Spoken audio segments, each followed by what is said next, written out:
I'm Linda Coles, and this is Tell Us a Story.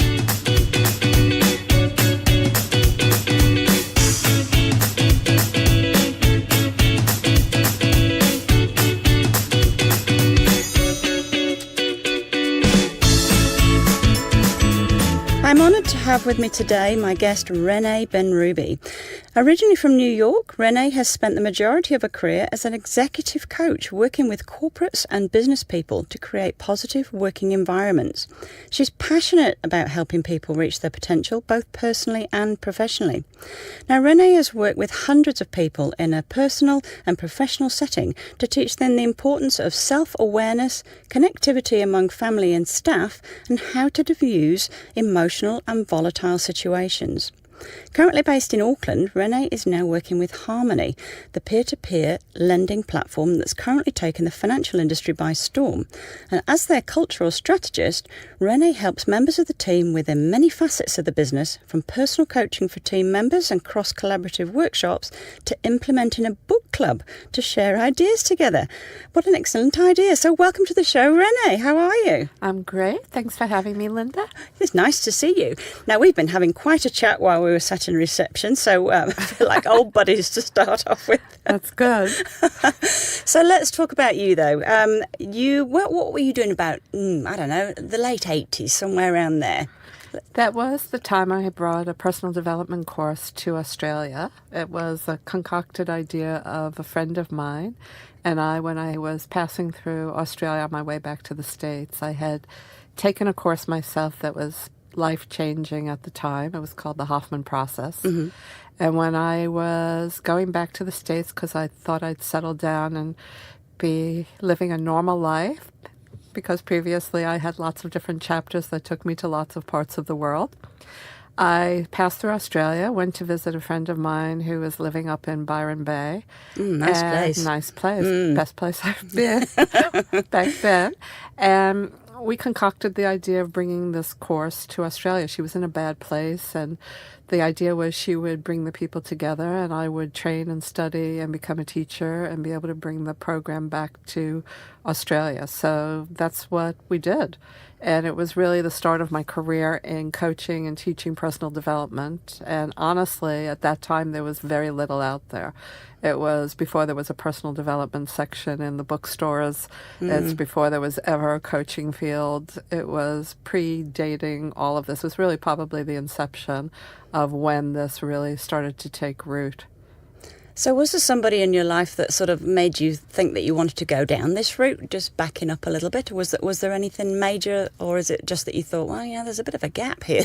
Like you said, there's no books on the bookstore. That's really interesting. It was never a conscious choice, a conscious decision. I think it was just the evolution of myself over time. I was always very, very curious. I tended to do things that were very outside the box and I felt like I was following a path intuitively. And so probably my curiosity combined with my intuition, combined with all the experience I had prior to that decision, led me to that place. So what is it really about the sort of well-being and self-awareness that drew you into the consulting side of things then? Well, I think it started with that program and the recognition that there's way more to life than we realize, and that there's a deeper thing going on here other than how we're behaving and acting. And I think it was my curiosity of who's the being behind the identities we all play and all the roles we play, and being able to help people access that part of themselves. So obviously it's quite important in the workplace. That the whole topic's getting a lot more airtime now, isn't it? Is that something that obviously yourself and a bunch of others that are working on that? Well, I think there's been an evolution. If you observe what's happened over time, there's an evolution. You know, probably 10 years ago, there were fewer yoga instructors and fewer meditation apps. And all of a sudden now there are tons of meditation apps. There are thousands of coaches now, and I think that there's a calling and a need that society is asking for, that all of these things have popped up to support the stressors that people are under nowadays that maybe happened previously, but I actually think with the information age and all the social networking and things that have taken place with that connectivity, people are much more awake to their needs. And there's so much pressure, so many situations, and I always thought that we were always given the skills to learn a tool or a trade, but we were never given the skills to understand our own emotional development and our own ability to cope with overwhelm or even understand ourselves. Yeah, and you go back 20 years, and you mentioned meditating then and yoga. I mean, we just didn't do that, did we? No. Go back even further, and you would have been thought it was all sort of a bit kumbaya. So Yeah, exactly. Strange. And there are probably plenty of companies today that still think that it's very kumbaya. Yeah, well, let's talk about that. I mean, what do you say to those people that are thinking, I keep hearing of mindfulness and self-awareness and emotional intelligence and all these types of things, that words that we didn't sort of bandy around then. It's all a bit strange. So shouldn't you just get to work and just get on with your job? Well, I think if people, especially CEOs and people that are in leadership positions, actually pause and stop, they'll recognize if they want to keep ahead of the curve, they have to pay attention to well-being. They have to pay attention to awareness. They have to be paying attention to the people in their company, because not only is it getting to be a more competitive environment, but more and more companies are actually creating environments where that is the focus of attention. And it's not just about the perks of the pool table or the coffee machines or all of that. It's really about what programs are being put in place, what opportunities do people have in companies to feel comfortable, feel safe, be able to share their ideas, because some of the greatest resources are within a company that we never access because we never really stop to communicate and really learn the best from the people who are doing the job. And we want those people to stay around with us as well, don't we? I mean, it's not all about money in the workplace anymore. It's how happy they are and if they get the respect from their peers, their bosses. Like you say, it's not just about whether there's a ping pong table or a coffee machine anymore. There's a whole lot more. So, I mean, you've been doing this for some time now. Have you come across some big aha moments in your time that you've sort of witnessed at a corporate level? I think when I first went into executive coaching, the two major pieces that I was addressing was managing reactivity and managing attention. And when I first walked into my corporate environment, I walked into a team of executives that were not really relating very well, to say the least. It was not so much of collaboration or alignment. And I think the biggest piece is when people actually feel that there's somebody there that listens to them, actually listens, which is such a skill that is highly overrated in the sense that people think they listen, but they don't. Yeah. And I think when people begin to feel heard and have the space to express what's really real for them, change happens. So for me, the biggest takeaway is you could walk into the most volatile situation, you could walk into the most hostile environment, but when you actually pay attention and get present with any individual, amazing things happen. So how can people take on that depth of hearing, of listening, do you think, and listen to what's going on in their workplace so that they can do something about it? Do you any idea? I think the biggest piece for all of us, I don't care what profession you're in or if it's a corporate environment or smaller startups or whatever the environment is, it's even in families. It's the ability to stop and pause and really, really get present and recognize that, we have so much we're distracted by, that the ability to reconnect with ourselves personally and take the time and the space to be present with someone else is really an advantage that we can't afford to miss. So what are some of the things that companies can do, do you think? What sort of things can they look at? Oh, there's so many things. Good. Where should we start? I mean, I think I mean, we started when I came on. It was funny. Even the inception of the book club. I gave a book to someone who I was working with, and it was called The Ultimate Secrets of Total Self-Confidence by Robert Anthony, and it was just a very simple book with some really basic skills. But really, it's all about empowering someone to recognize we have the skills and we have the innate knowledge within us. It's just being able to open up and tap into what that is. I mean, you could start as simple with a book in a book club and discuss ideas. You could give people access to meditation apps. You could create a safety zone in the office where people could go and chill out and have some breathing room and some time. You could start to create cross-collaborative workshops, which was something we did when I came on board, where you really bring teams of people together that you think are working together, but you're not really getting the advantage of hearing everybody's ideas. So when you bring people together, you create much more in the results of getting to know your people, getting to know how people think, getting to know how people interact with each other.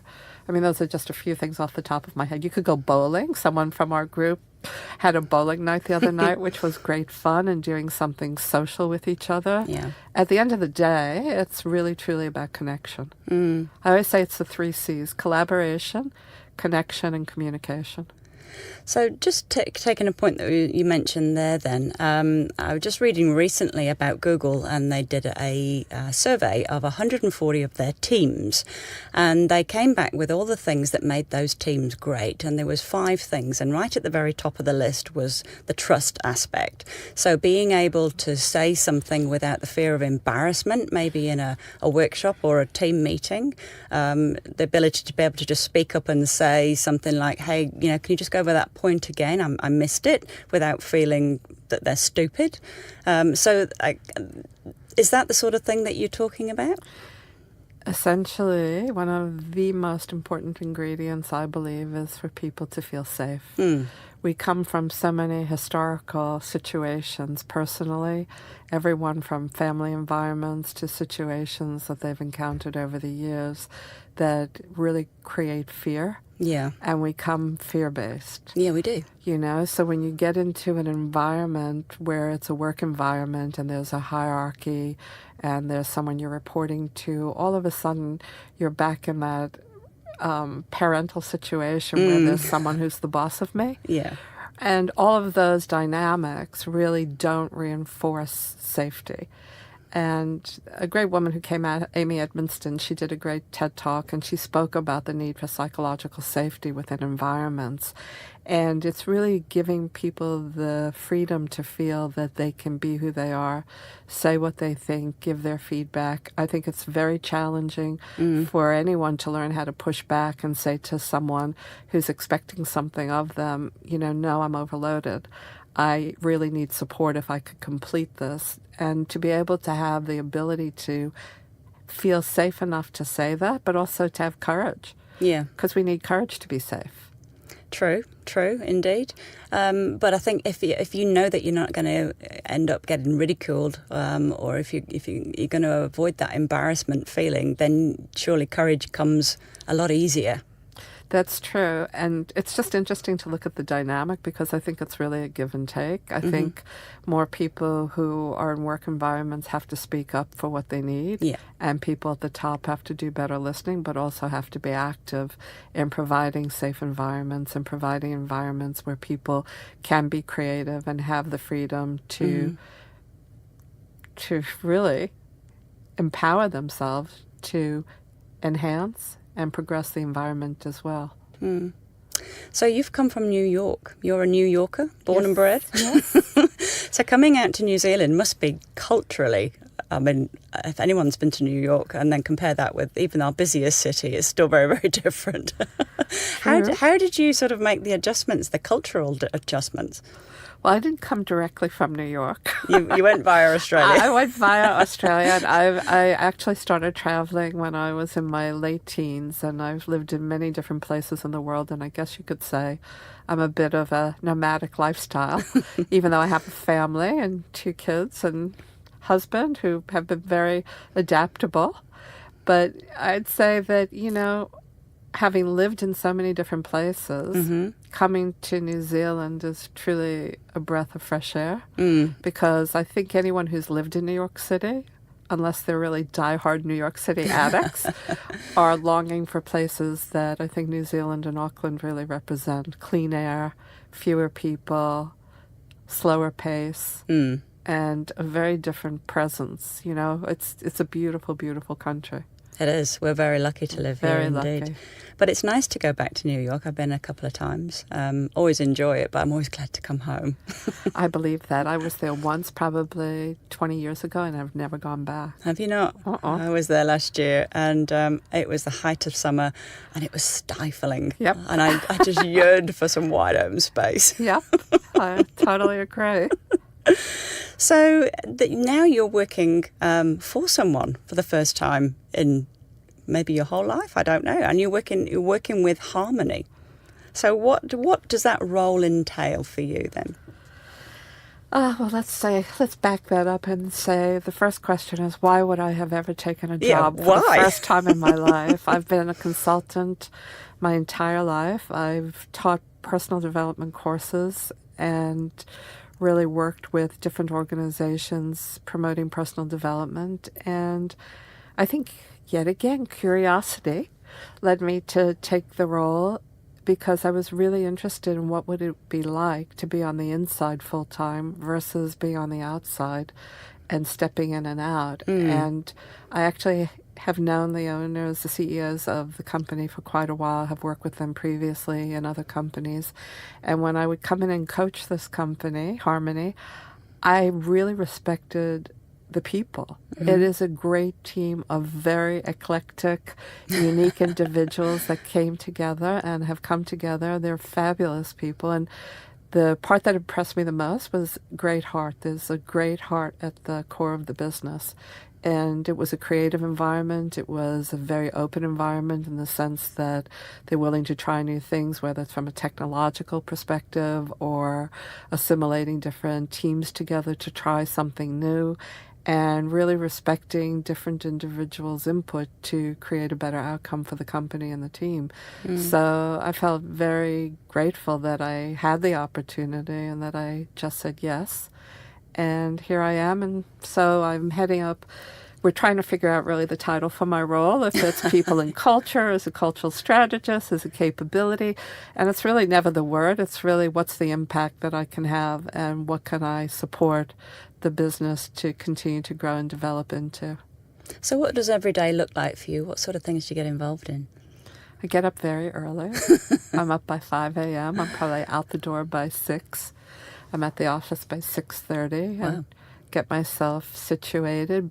But really, every day there's something different, whether it's supporting people individually with coaching them in their roles to upskill them, to bringing different teams together and attempting to improve communication or translation, whether it's identifying gaps that we have and looking at how we restructure ourselves to fill those gaps. We just created a partner with CultureAmp, which is a great new technology in being able to do real-time data surveys.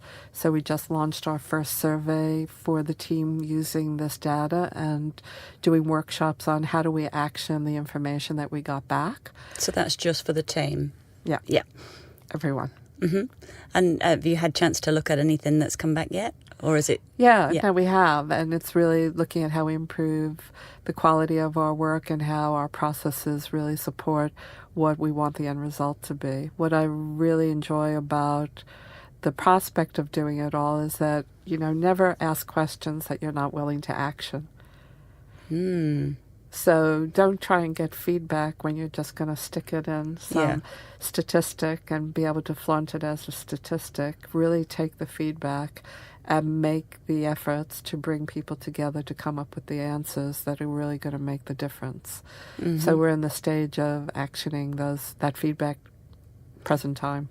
Otherwise, no point in doing it, is there? No. It just becomes a tick box. Exactly, and there are plenty of those. So if someone's listening and maybe they're running a business or thinking about the engagement within their team, have you got any sort of a couple of quick tips that you might that you can share with them? And you mentioned things like the book club and bowling and a few other things. Is there anything you want to delve into a little bit more deeper?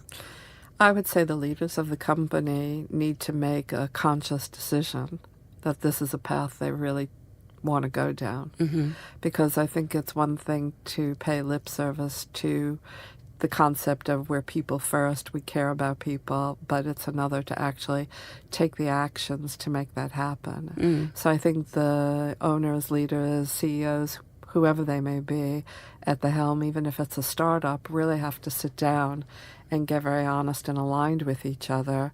How, first of all, do we care? Yeah. Do we really care? And if we really do care, how do we then implement a phase or staging of how we can begin to roll this out to our people? So initially you have to decide that's an action you want to take. Then you have to get aligned. Mm. And then you have to decide, okay, how are we going to progress this and roll this out? And that becomes, there are so many different methodologies and so many different ways you could go about doing that. But you have to first make the commitment. Mm. And you really have to get honest with yourself to recognize this is going to be an investment of time and resources. Yeah. And because in order to create trust, to create safety, to create connection, you have to make room for it within the day. You have to make room for it within what you want as a return. People are more than just resources. And it's not going to happen overnight. No, that's the other great thing. Thank you for that reminder. It's a progress. It's a process, huge. And it takes time, and it's something that has to evolve, and it grows over time, and nothing, Rome didn't get built in a day. Mm-hmm. But it's just really being willing to take those first steps. And if someone's not in alignment, then, maybe you have to say goodbye in the end. If it's that important to you and you're going down this path and you really want this, then if someone doesn't have to share the same views, then I don't know what else you could do really apart from say goodbye somehow. I don't know. It's interesting to find places and ways that you could create awareness. Mm-hmm. I always, when I work with people, I always believe there's a window. Mm-hmm. And I think for anyone, whether it's a business partner, whether it's a relationship, whether it's your kids, it's really being able to hold the space to believe that there is a window and to find that opening and to have the patience to wait to see the opening and then to speak to that. Mm-hmm. So you obviously read a lot. Well, I'm assuming you read a lot because you started a book club. Yes. So where did what made you choose that particular book that you mentioned earlier? I chose that book because it really has some basic skills in it. And you could pick that book up and read it from any point, because I know most people don't read a book cover to cover anymore. Now we're all short of time. All short of time, and we just pick up little bits and pieces that appeal to us or resonate with us. And I chose that book because it's really about helping someone recognize that they are the source of their world, that the world is happening from the inside out, that I'm coming at the world with my indoctrinated beliefs, with my filters, with my perceptions that I am continuously looking through. And unless I start to become aware of whether that serves me or not, then I'm operating on a default program. And our default program will rule unless we choose to get more conscious and more aware of, is this something or some way I choose to act or I choose to perceive? You have to start to ask yourself those questions rather than be in our automaton habitual self state. So that book actually starts to speak about things that I like to do in sessions and talk to people about, which for me is waking up to your inherent power that lies within, to be able to begin to perceive the world a different way, to have less judgment of others, to really start to recognize that everything that's happening out there is coming from inside of me. So it sounds like you should write a book too. I have 4 going in my head all at once. Any plans to write them out, actually get them out and publish it? I'd love to. I've been talking about it for years. I have one book, that's really about flying your freak flag, getting your authenticity out there, getting out who you really are, and recognizing the person who judged you the most is yourself. Yeah. And to stop, see if you can quiet those voices and make some of your other voices of your potential and your possibilities and your capabilities much louder. Great title, by the way. I love it.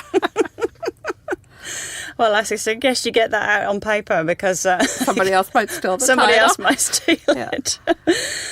So what else? What are you currently reading yourself then? Do you get time to read something that's a bit of fiction, or are you a non-fiction girl?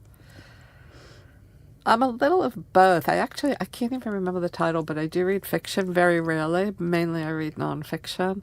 I listen to podcasts, of course. Mm-hmm. I love Tim Ferriss's guests. He has a lot of great guests on that, are worthwhile listening to. Yeah.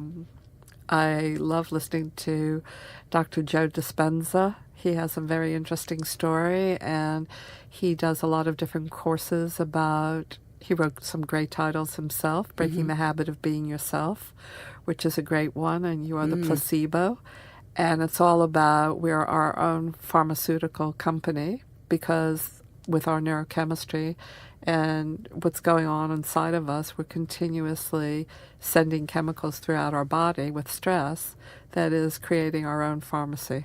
And we have to start to alleviate the stress in our lives and step outside of all of that to expand so that we don't have to create these uncomfortable feelings or uncomfortable places for ourselves. That's interesting. And then you've got diet, I guess, that would go, have a huge part of that, and exercise and all those good things that you get with exercise, or endorphins and other things. Yeah, I mean, it's really just picking or choosing or accessing whatever is your cup of tea that really resonates with you, that you're drawn to, that's going to alleviate that from your life. And it's also understanding. I mean, I love it when I worry about things, like even coming here and doing this, whatever little stress I put myself through, what are we going to talk about? What am I going to say? Yeah. And just recognizing it's all self-inflicted. It is. It is. Have you ever worried about something and just really, really gotten yourself into a state, and then on the other side it doesn't happen or didn't happen the way you thought, and you realize, oh my God, why did I put myself through that? That's true. Yeah. And is it called Hoffman that had a saying, most of my life has been filled with terrible misfortune, most of which never happened. That's exactly right. And we worry naturally. Well, it sounds like Harmoney are pretty lucky to have you on board, Renee. So tell me then, what are some of the challenges that a company like Harmoney will probably face? It's a great question. I think once you're in the fintech world, because Harmoney is a fintech company, you're dealing with a lot of people's indoctrinated beliefs around money. Mm-hmm. And money, as we all well know, is such a touchy subject. Yep. And, when I first came to New Zealand, the concept was people were talking about how you don't tell anyone, if you're taking a loan out, because it's embarrassing. It could be seen as a sign of failure, as opposed to the fact that we've all been in situations where we've been tight with money, or we've wanted, or a crisis has hit and we need relief and we want some support for that relief, or we have debts that we want to consolidate, or, a multitude of reasons. But people are generally uncomfortable speaking about money. And the banks have been the institutions that have been here supposedly to support us, but even their processes for asking you questions can be invasive and can make you feel embarrassed for even asking for a loan through a banking institute, which can take quite a long time. And, I think we have a care and consideration that people are in different positions financially, and we all need some help, or we all need some assistance, or we'd all like to do some creative ventures. Maybe it's for starting a business. And it's great to know that there's a company that actually cares about the customer. And in the past year, we've done a lot of research. We even hired an anthropological group that came in to really research what are the pain points of the customer. We've had customers come in and actually tell us their stories, because we really care about making the process and the experience far superior for the customer, and taking care of people and making sure we really address what their needs are. And the banks are sort of pretty antiquated now, aren't they? And so you've got a fresh new way of doing things that works. Thanks so much. I agree. I appreciate it. Excellent. Well, my last question to you, Renee, before we go, what would your one piece of advice be? Life, love, anything, and the whole wide world on anything, what might it be? Slow down. Slow down and feel and connect to what you feel. Your feeling state is really your natural GPS, and it's a way to really get in tune with yourself to see how you're going. Am I feeling contracted? Am I feeling joyous? And it gives you information. So if you can slow down and connect to yourself, you can access a wealth of information that's available to you at any time if you start to listen to yourself. Yes, your own personal GPS. That's a nice way of thinking about it. Well, thank you, Renee. It's been lovely talking to you. And one more reminder, it's Harmoney with an E on the end.co.nz. Thanks for coming in. Thanks, Linda. You've been listening to Tell Us a Story. Why not subscribe or rate us next time you're on iTunes?